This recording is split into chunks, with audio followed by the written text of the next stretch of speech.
Hello students, इस video में हम सीखेंगे कि रासायनिक समीकरण को किस प्रकार संतुलित किया जाता है। देखिए, जैसे यहाँ पे लिख रखा है, इस समीकरण को संतुलित करना है जिसमें हमने लिख रखा है कि Fe plus H2O equal to Fe3O4 plus H2। और जब भी आप कोई इक्वेशन लिखेंगे तो उसके नीचे उस यौगिक का या उस तत्व का नाम जरूर लिखेंगे। जैसे Fe को आयरन कहते हैं, H2O को जल कहते हैं, Fe3O4 को आयरन ऑक्साइड कहते हैं और H2 को हाइड्रोजन गैस कहते हैं। अब मैंने आपको पहले ही वीडियो में बता दिया था कि वे पदार्थ जो रासायनिक अभिक्रिया में भाग लेते हैं या जो पार्टिसिपेट करते हैं उनको हम क्या बोलते हैं? अभिकारक। ठीक है, इंग्लिश में उसे बोलते हैं रिएक्टेंट। ठीक हो गया। और इन पदार्थों में आपस में रिएक्शन होती है, उसके बाद कोई ना कोई प्रोडक्ट बनता है, कोई ना कोई नई चीज बनती है, नया पदार्थ बनता है। ठीक है, तो जो नया पदार्थ बनेगा उसको हम बोलेंगे उत्पाद या फिर प्रोडक्ट। तो याद रखिए, रासायनिक समीकरण में दो फैक्टर होते हैं, एक तो होता है अभिकारक और दूसरा होता है उत्पाद। अभिकारक किसे कहते हैं? जो रासायनिक अभिक्रिया में भाग लेते हैं। जैसे यहाँ पे दिखाया गया है कि Fe और H2O की आपस में रिएक्शन हुई है, तो क्या बना? एक तो Fe3O4 बना और दूसरा क्या बना? हाइड्रोजन गैस बनी। तो ये आपको रासायनिक समीकरण संतुलित करनी है। तो देखिए, इसका पद फर्स्ट क्या होगा? सर्वप्रथम हम प्रत्येक सूत्र के चारों ओर एक बॉक्स खींचते हैं। जो भी आपको सूत्र दिया है उसके आप एक चारों ओर वैसे बॉक्स खींच देंगे, बिना किसी परिवर्तन के। कुछ नहीं करना है बाकी आपको पहले पद में। ठीक हो गया। पद सेकंड में क्या करेंगे हम? इस असंतुलित समीकरण में, ठीक है, उपस्थित विभिन्न तत्वों के परमाणुओं की एक सूची बनाते हैं। जैसा कि मैं आपको पहले ही बता चुकी हूँ, एक साइड आप यहाँ पे लिखेंगे तत्व, यहाँ पर लिखेंगे अभिकारकों की संख्या, अभिकारकों में परमाणुओं की संख्या, और इधर लिखेंगे उत्पादों में परमाणुओं की संख्या। ठीक है, अब देख रहे होंगे आप जो ये इक्वेशन है, इक्वेशन में अभिकारक में क्या क्या है बताइए। एक तो Fe है, और कौन है दूसरा तत्व? हाइड्रोजन, और तीसरा तत्व क्या है? ऑक्सीजन। अब आप ही मुझे बताइए कि यहाँ पर अभिकारक, ये अभिकारक वाला पोर्शन है, तो अभिकारकों में आयरन की संख्या कितनी है? आयरन के कितने परमाणु हैं? एक है ना। तो यहाँ पर आपने इसलिए क्या लिख दिया कि Fe में जो Fe तत्व है, अभिकारकों में परमाणुओं की संख्या कितनी है? एक। ठीक हो गया। इसी प्रकार आप देख रहे होंगे कि जो दूसरा तत्व है वो क्या दिख रहा है? हाइड्रोजन, अभिकारकों में। तो यहाँ पे हाइड्रोजन की संख्या कितनी है? 2। तो यहाँ पे आपने हाइड्रोजन के परमाणु की संख्या कितनी लिख दी? 2। ठीक है। और तीसरा क्या है? ऑक्सीजन है ना। यहाँ पर ऑक्सीजन के परमाणु की संख्या कितनी है? 1 है ना। इसलिए आपने यहाँ पे ऑक्सीजन में अभिकारकों में परमाणु की संख्या कितनी लिख दी? 1 लिख दी। Is it clear? ठीक है, अब हम जाएंगे उत्पादों की ओर। उत्पादों में परमाणुओं की संख्या बताएंगे। उत्पाद हमेशा दाईं ओर बनता है और अभिकारक कहाँ की ओर होते हैं? बाईं ओर होते हैं। अब आप मुझे बताइए, यहाँ पर उत्पाद में जो आयरन है, टोटल आयरन कितने दिख रहे हैं आपको? 3 दिख रहे हैं ना। तो यहाँ पे मैंने टोटल आयरन कितने लिख दिए? 3।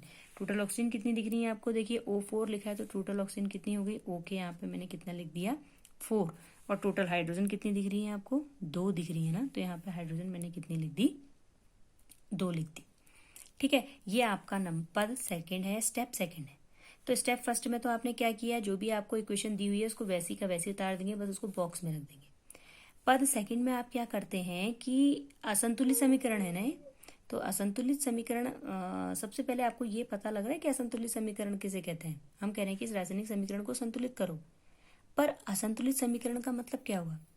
आपने देखा होगा कि जब आप कभी आलू खरीदने जाते हैं या प्याज खरीदने जाते हैं, तो अगर आप 1 किलो प्याज खरीदने जा रहे हो तो वो संतुलित कब होता है?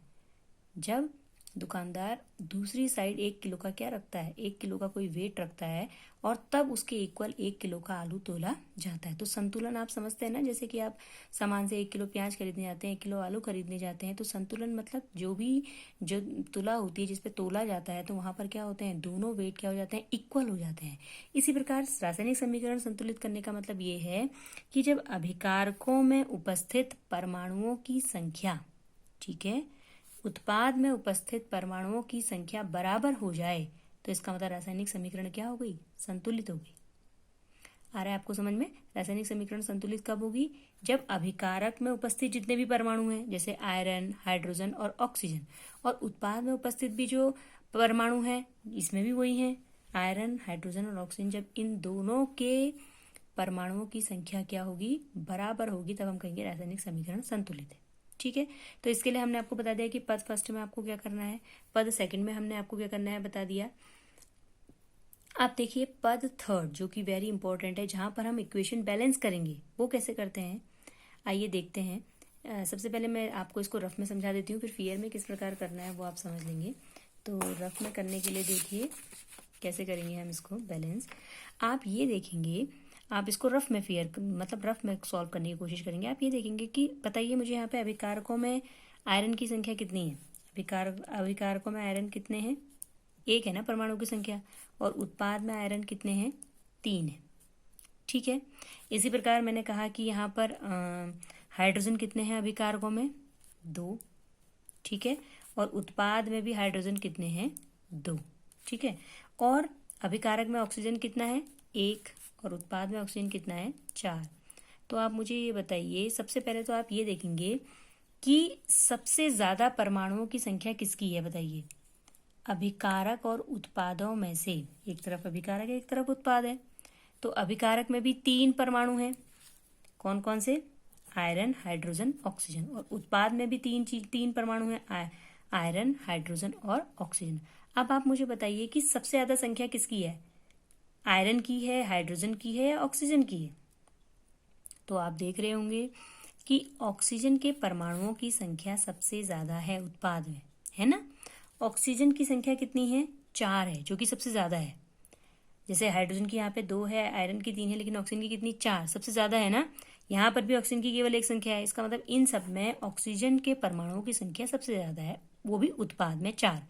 अब आप क्या करोगे, यहाँ पर ऑक्सीजन की संख्या 4 है, तो आपको यहाँ पर भी ऑक्सीजन की संख्या कितनी करनी पड़ेगी, 4 करनी पड़ेगी ना, इक्वल करने के लिए।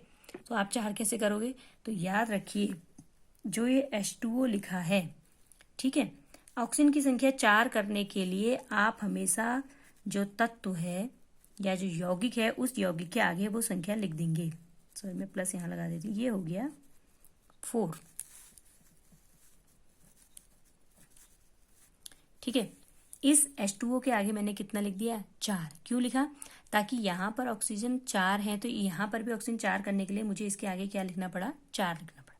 समझ में आ गया। अब देखिए जैसे ही मैं इसके आगे 4 लिखती हूँ तो ऑक्सीजन तो 4 हो गए, लेकिन यहाँ पर हाइड्रोजन कितने हो गए, बताइए बताइए बताइए। तो 4 यहाँ है, 2 नीचे है, तो 4 दूना कितने हो गए, 8। अब यहाँ पर हाइड्रोजन कितने हो गए, 8 हो गए ना। अब यहाँ पर हाइड्रोजन 8 हो गए, तो यहाँ पर भी तो हाइड्रोजन आपको 8 करने पड़ेंगे। तो कैसे करोगे 8 बताओ, 2 तो यहाँ पे है। अब मैं इसके आगे क्या लगाऊं कि 8 हो जाए, तो 4 लगाना पड़ेगा मुझे, क्यों इसके आगे भी। तो इसके आगे भी मैं कितना लिख दूंगी, 4। तो ये कितना हो जाएगा, 4 दूना 8। समझ में आ गया। अब देखिए हाइड्रोजन यहाँ भी 8 हो गए, यहाँ भी 8 हो गए, ऑक्सीजन यहाँ भी 4 हो गए, यहाँ भी 4 हो गए। अब यहाँ पर आयरन कितने हैं, देखिए 3 है, उत्पाद में आयरन कितने हैं, 3। तो मुझे यहाँ भी तो 3 करने पड़ेंगे, तो मैं क्या करूंगी, इसके आगे कितना लगा दूंगी, 3 लगा दूंगी। ठीक है, तो अब देखिए इक्वेशन बैलेंस हो गई है। आप देख सकते हैं यहाँ पर आयरन कितने हैं, 3, यहाँ भी आयरन कितने हैं, 3। ठीक है, यहाँ पर हाइड्रोजन कितनी है, 4 दूना 8, यहाँ पर भी हाइड्रोजन कितनी है, 8। यहाँ पर ऑक्सीजन कितनी है, 4, क्योंकि H2O के आगे 4 लिखा है तो ऑक्सीजन होगी 4, और यहाँ पर भी ऑक्सीजन कितनी होगी, 4। इसका मतलब ये इक्वेशन बैलेंस होगी। ठीक है, तो देखिए आप जो थर्ड स्टेप है उसमें ये लिखेंगे आप, जैसा हमने आपको बताया था, ये थर्ड स्टेप है। थर्ड स्टेप में आप ये लिखेंगे कि ये आपको दिख रहा है साफ साफ, ये देखिए संतुलन प्रक्रिया का आरंभ हम उस तत्व से करते हैं जिसके परमाणुओं की संख्या अधिकतम है। यह अभिकारक तथा उत्पाद कोई भी हो सकता है। तत्पश्चात हम अन्य तत्वों के परमाणुओं की संख्या को भी संतुलित करने का प्रयास करते हैं। ठीक है, उसके बाद देखिए आप ये कहेंगे कि अतः हमें यह समीकरण प्राप्त होती है 3Fe + 4H2O = Fe3O4 + 4H2। इस समीकरण के दोनों पक्षों पर विभिन्न प्रकार के परमाणुओं की संख्या को हम गिनते हैं। तो देखिए आयरन के परमाणुओं की संख्या इधर भी 3 है, अभिकारक में भी, और उत्पाद में भी 3 है। ठीक है, इसी प्रकार हाइड्रोजन परमाणु की संख्या अभिकारक में 8 है, उत्पाद में भी 8 है, और ऑक्सीजन परमाणु की संख्या अभिकारक में भी 4 है और उत्पाद में भी 4 है। आप इसे देख सकते हैं, इस वाली इक्वेशन को देख के आप पता लगा सकते हैं यहाँ पर उपस्थित परमाणुओं की संख्या। उपयुक्त समीकरण में अभिकारकों उत्पादकों की उत्पादों में आयरन, हाइड्रोजन और ऑक्सीजन परमाणुओं की बराबर संख्या है, तो यह एक संतुलित समीकरण है। तो इस प्रकार हम इसको संतुलित करते हैं। इसका मैं आपको किस प्रकार कॉपी में लिखना है, फियर कॉपी में रासायनिक समीकरण को संतुलित करना है, इसका मैं एक आपको स्क्रीनशॉट दे दूंगी। इसको इस प्रकार आप लिखेंगे फियर कॉपी में। तो यहाँ पर अगर आपको कोई भी डाउट है इस समीकरण से रिलेटेड, आपको जो भी समझ में नहीं आ रहा है, तो आप मुझे पर्सनली व्हाट्सएप पे पूछ सकते हैं कि मैम हमको ये समझ में नहीं आ रहा है, तो मैं आपको दोबारा इस चीज़ को समझाऊंगी और मैं आपको होमवर्क दे दूंगी अभी एक आध क्वेश्चंस, उन्हें आप करने की कोशिश करिएगा और नहीं होते हैं तो फिर मुझे बताइएगा। ठीक है, ओके, थैंक यू।